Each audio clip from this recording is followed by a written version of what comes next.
माशाल्लाह। और आप देखें कि अमेरिका के बाकी जो दुनिया है तो कितनी बेवकूफ है पाकिस्तान के सामने, और सऊदी अरब वाले कितने बेवकूफ है, पूरी दुनिया कितनी बेवकूफ है। जरा इनको छह तरीके बताते, मैं एक बार आपको 6 संकेत दिखा रही हूँ। पहली बात तो वो मिसाइल आप लोग डेवलप कर रहे हैं, यही खतरा है, और अमेरिका कब जाकर कहां बम गिरा दे वो नहीं पता। आपके ही घर में, आपके ही घर से कैसे निकाला था उसामा बिन लादेन को कोई नहीं भूला है कि जी ये वो कंट्रीज हैं जिनके पास न्यूक्लियर वेपन्स हैं, और ये जो है ये अमेरिका के लिए खतरनाक साबित हो सकते हैं। यानी ये लोग उस तरह के मिसाइल्स पर काम कर रहे हैं जिनकी रेंज जो है वो इतनी ज्यादा होगी कि अमेरिका तक वो मिसाइल जो है उससे हिट किया जा सके। आपको पता है पाकिस्तान में हालत क्या? आपके लोग वहां सड़कों पर आकर कह रहे हैं कि यहाँ पर हालत इतनी बुरी है, रमजान का महीना है, खाने के लाले पड़ रहे हैं, गैस मिल नहीं रही है।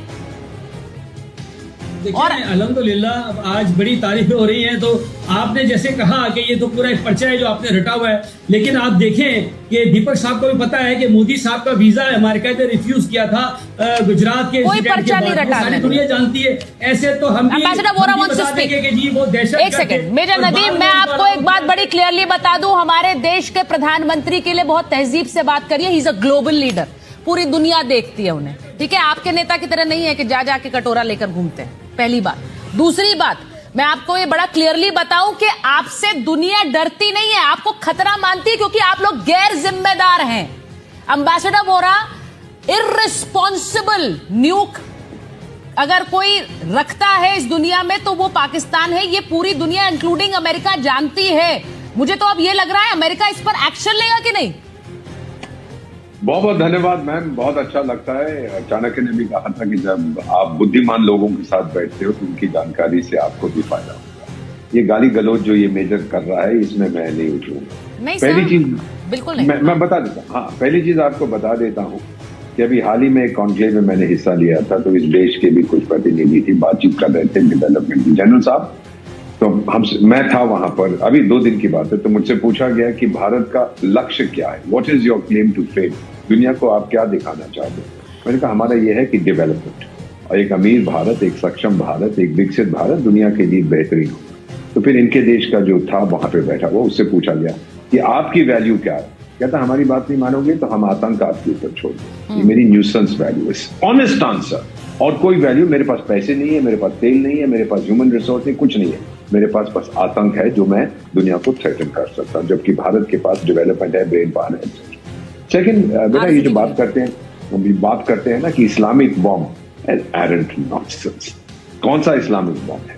ये इनका है सिर्फ एंटी इंडिया बॉम्ब और कुछ नहीं है। भारत के अगेंस्ट इस बॉम्ब को बनाया गया, ना ये कभी इसका प्रयोग कर पाएंगे, क्योंकि जैसा हमने कई बार बताया है, इनके अपने लोगों ने कहा है कि आप अगर कोशिश करेंगे तो फिर आप 10,000 साल के लिए दुनिया से खत्म हो जाएंगे। Now that understanding is very important। Tulsi Gabbard जो कह रही है जी, इसको हल्के से मत लीजिएगा, क्योंकि इस समय आप जानती हैं कि मिड ईस्ट में ये जंग चल रहा है, और इस टाइम पे ये कहना कि हमें खतरा है रूस से, चीन से, नॉर्थ कोरिया और पाकिस्तान से, चीन के अगेंस्ट तो वो एक्शन ले रहा है।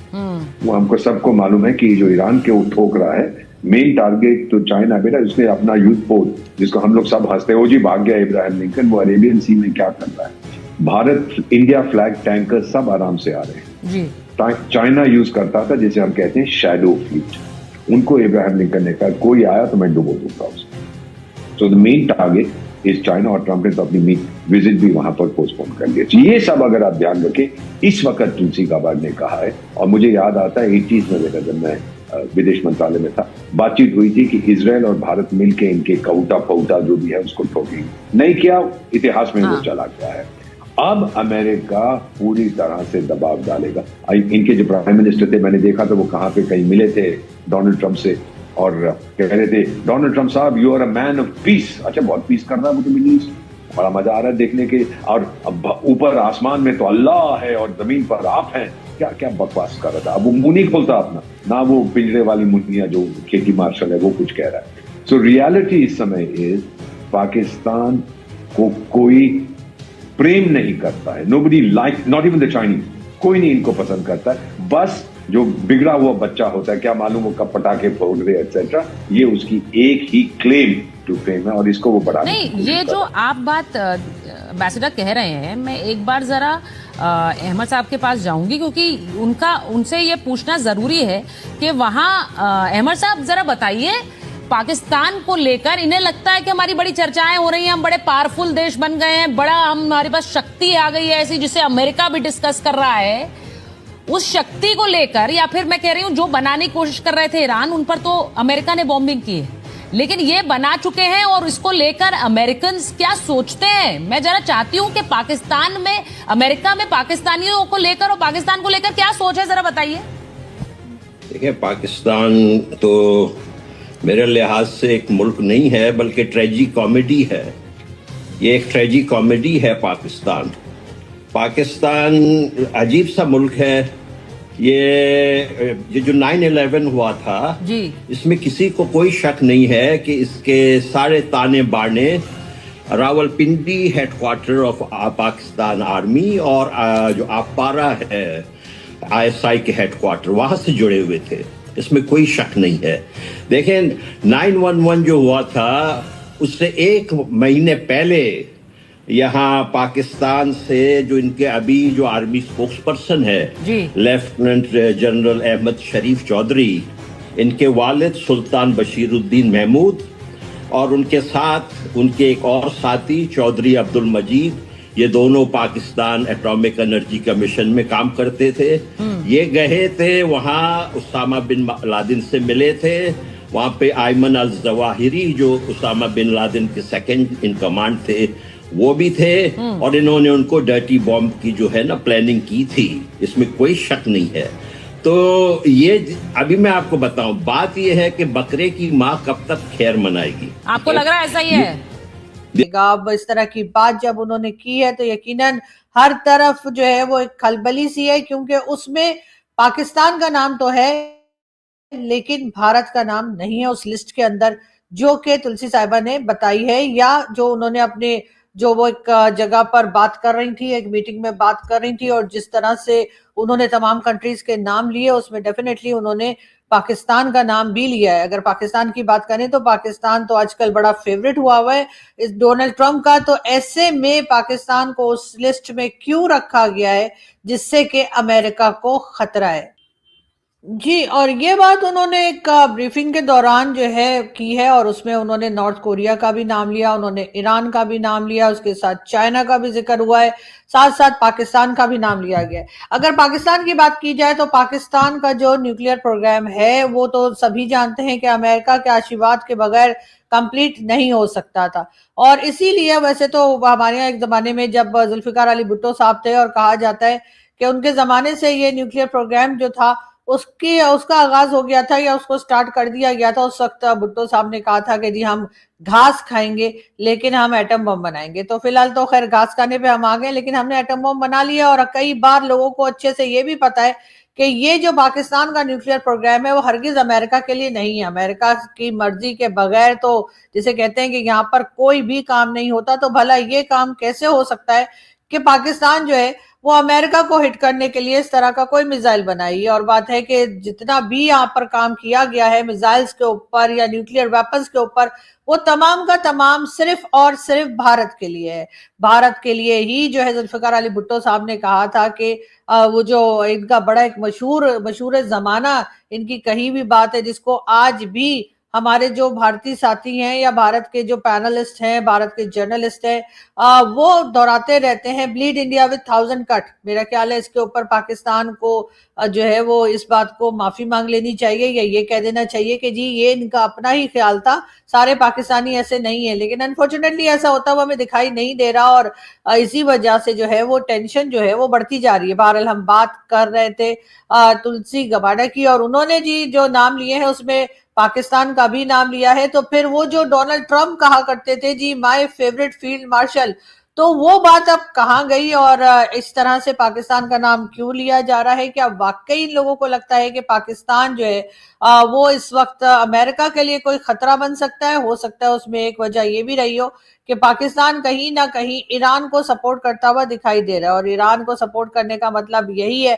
कि आप अमेरिका के साथ नहीं है। वरना जिस वक्त पाकिस्तान ने न्यूक्लियर वेपन्स बनाए थे, उस वक्त अमेरिका के मर्जी के बगैर, यानी उनके आशीर्वाद के बगैर पाकिस्तान ऐसा नहीं कर सकता था। इस वक्त भी कहा यही जाता है कि पाकिस्तान के न्यूक्लियर वेपन्स जो है वो हर तरह से अमेरिकन कंट्रोल में है। तो ऐसे में पाकिस्तान को उस लिस्ट में शामिल कर लेना जिससे कि अमेरिका को खतरा है, ये बात क्यों की जा रही है? वैसे तो पाकिस्तान कई बार कह चुका है कि जी एक वाहिद इस्लामिक नेशन है जिसके पास न्यूक्लियर वेपन है। ये और बात है कि हम वो वेपन बड़ी फराग दिली के साथ, बड़े शौक के साथ जो है तमाम ही मुस्लिम कंट्रीज को, तमाम ही मुस्लिम देशों को या मुल्कों को हम ऑफर करते रहते हैं कि जी आपकी तरफ से हमारे पास जो है वो ये एटम बम है। तो पाकिस्तान की तरफ से जितनी भी इस्लामिक कंट्रीज हैं वो सबकी सब जो है वो हमारे साथ हैं, और वो बिल्कुल अपने आप को एकदम स्ट्रांग समझे क्योंकि पाकिस्तान के पास न्यूक्लियर वेपन है और हमारे पास होना मतलब आपके पास होना। इस तरह की बातें जो है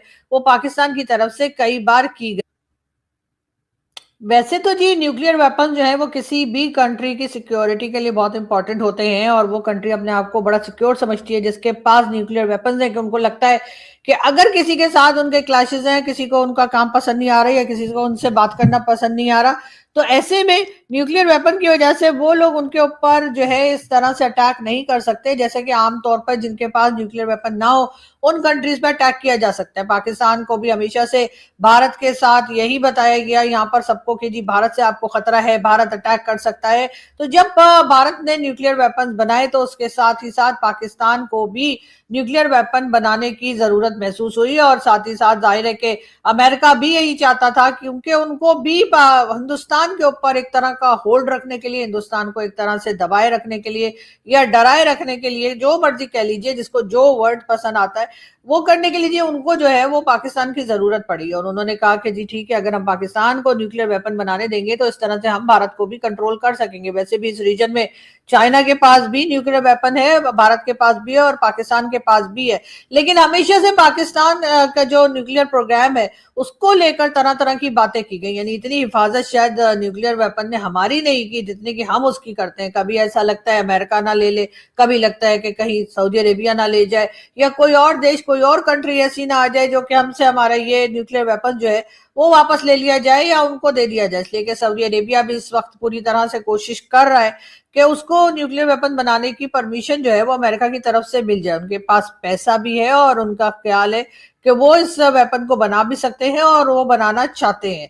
बहरहाल शायद दुनिया में इतना काम लोगों की बहबूद के लिए या लोगों की कह लीजिए लोगों की मदद करने के लिए या लोगों के फायदे के लिए लोगों ने नहीं बनाए जितनी पॉलिसीज जो है ये वेपन्स बनाने के लिए, चाहे वो न्यूक्लियर वेपन्स हो या आम मिसाइल्स हो, उसको बनाने के लिए जितना दिमाग और जितना पैसा दुनिया में खर्च किया जाता है, मेरे ख्याल है अगर वही उससे आधा पैसा भी लोगों की भलाई के लिए जो है खर्च किया जाए, चाहे वो अमेरिका हो या कोई भी दूसरा देश हो, तो बहुत सी चीजें जो है वो बेहतर की जा सकती हैं। इस वक्त भी पाकिस्तान में और कई दूसरी कंट्रीज में फूड शॉर्टेज है, उसके अलावा एजुकेशन सेक्टर में बहुत पैसे की जरूरत है और कई दूसरी ऐसे काम है जो कि यकीनन आम आदमी की जिंदगी को बेहतर बना सकते हैं। लेकिन जाहिर है कि सब लोग जो हैं वो सिर्फ इस वक्त हथियारों की दौड़ में लगे हुए हैं। सब लोग इस वक्त मिसाइल्स और एटम बॉम्ब और इस तरह की कई चीजें जो हैं उसके ऊपर काम करने में और वो बनाने में मसरूफ है। इस वजह से शायद कहीं पर भी जो है वो हेल्थ सेक्टर जो है हमें बहुत बेहतरीन दिखाई नहीं देता, एजुकेशन सेक्टर हमें बेहतरीन दिखाई नहीं देता, और इसी तरीके से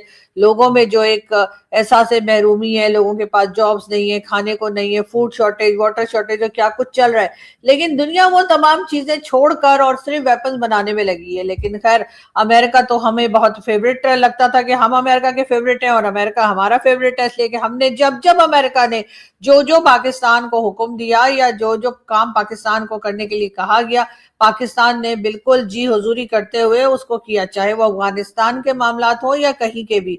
इस वक्त भी डोनाल्ड ट्रंप जो है वो मुसलसल तारीफ करते दिखाई देते हैं पाकिस्तान की गवर्नमेंट की, पाकिस्तान की मिलिट्री एस्टेब्लिशमेंट की, लेकिन इस वक्त की जो लेटेस्ट खबर जो इस वक्त चल रही है, इस वक्त जो न्यूज आई है और उसके हिसाब से तो लगता ऐसा है कि पाकिस्तान बहुत जल्द उनकी जो फेवरेट वाली लिस्ट है उसमें से निकलता हुआ दिखाई दे रहा है। तो क्या पाकिस्तान का न्यूक्लियर प्रोग्राम महफूज है? क्या पाकिस्तान के न्यूक्लियर प्रोग्राम के ऊपर अमेरिका या किसी भी और देश को किसी किस्म का शक तो नहीं है? लेकिन बहरहाल यहाँ पर जो है जिस तरीके से लिस्ट बताई गई है उसमें पाकिस्तान का नाम देखकर बहुत से लोगों को शायद हैरत हुई होगी, लेकिन बहुत से लोग ऐसे भी हैं जो कि हैरान नहीं है और उनका ख्याल है कि पाकिस्तान को कहीं ना कहीं प्रेशर में रखने के लिए भी इस तरह की टैक्टिक्स यूज की जाती हैं अमेरिका की साइड से। दोस्तों, इस समय अंतर्राष्ट्रीय राजनीति में एक बड़ा सवाल उठ रहा है। अमेरिका की इंटेलिजेंस चीफ रह चुकी तुलसी गैबार्ड के बयान के बाद हलचल तेज हो गई है। तुलसी गैबार्ड ने इशारों में कहा कि दुनिया में न्यूक्लियर टेंशन बढ़ रहा है और कुछ देश अपनी ताकत दिखाने की कोशिश कर रहे हैं। अब इसी मुद्दे पर पाकिस्तान के एक्सपर्ट कमर चीमा का बयान सामने आया है और उन्होंने जो कहा वो और भी ज्यादा चौंकाने वाला है। चीमा कहता है, अगर पाकिस्तान अमेरिका को धमकी दे सकता है तो भारत को क्यों नहीं? भारत के पास भी ऐसी मिसाइलें हैं जो किसी भी देश तक पहुंच सकती हैं। यानी साफ है कि चर्चा अब सिर्फ पाकिस्तान और अमेरिका तक सीमित नहीं रही, इसमें भारत का नाम भी घसीटा जा रहा है। लेकिन कहानी यहीं खत्म नहीं होती। पाकिस्तान के एक ब्रिगेडियर ने तो यहाँ तक कह दिया, दुनिया बहुत बेवकूफ है, दुनिया पाकिस्तान से डरती है, अमेरिका भी पाकिस्तान से डरता है। अब इसी पर भारत की एक एंकर ने करारा जवाब दिया, अमेरिका तुमसे डरता है? उसी अमेरिका ने तुम्हारे घर में घुसकर ओसामा बिन लादेन को ढूंढ निकाला था। और एंकर आगे कहती है, आज जैसे हालात ईरान के हैं, कल वैसा ही अगला निशाना पाकिस्तान भी हो सकता है। यानी बयानबाजी अब सीधे सीधे टकराव की भाषा में बदलती जा रही है। लेकिन असली सवाल ये है, क्या पाकिस्तान सच में अमेरिका जैसे सुपर पावर पर न्यूक्लियर हमला करने की सोच सकता है? देखिए, हकीकत ये है कि पाकिस्तान के पास परमाणु ताकत जरूर है, लेकिन अमेरिका पर हमला करना मतलब सीधे अपने अस्तित्व को खत्म करने जैसा होगा। वहीं भारत की बात करें तो भारत के पास अग्नि सीरीज जैसी इंटरकॉन्टिनेंटल मिसाइलें हैं जो हजारों किलोमीटर दूर तक मार कर सकती हैं। लेकिन फर्क यहाँ आता है, Bharat no first use policy पर चलता है, यानी भारत पहले परमाणु हमला नहीं करेगा, जबकि पाकिस्तान ने ऐसी कोई साफ नीति नहीं अपनाई है। और यही बात दुनिया को और ज्यादा चिंतित करती है। अब सवाल ये उठता है, क्या ये सब सिर्फ बयानबाजी है या फिर आने वाले समय में दुनिया किसी बड़े टकराव की तरफ बढ़ रही है? क्योंकि एक तरफ अमेरिका, दूसरी तरफ चीन और बीच में पाकिस्तान, भारत जैसे देश। अगर ये समीकरण बिगड़ा तो इसका असर सिर्फ एक देश पर नहीं, पूरी दुनिया पर पड़ेगा। और यही वजह है कि ऐसे बयानों को हल्के में नहीं लिया जा सकता। तो आप क्या सोचते हैं, क्या पाकिस्तान सच में इतना बड़ा कदम उठा सकता है या ये सिर्फ राजनीतिक बयानबाजी है? कमेंट में जरूर बताइए।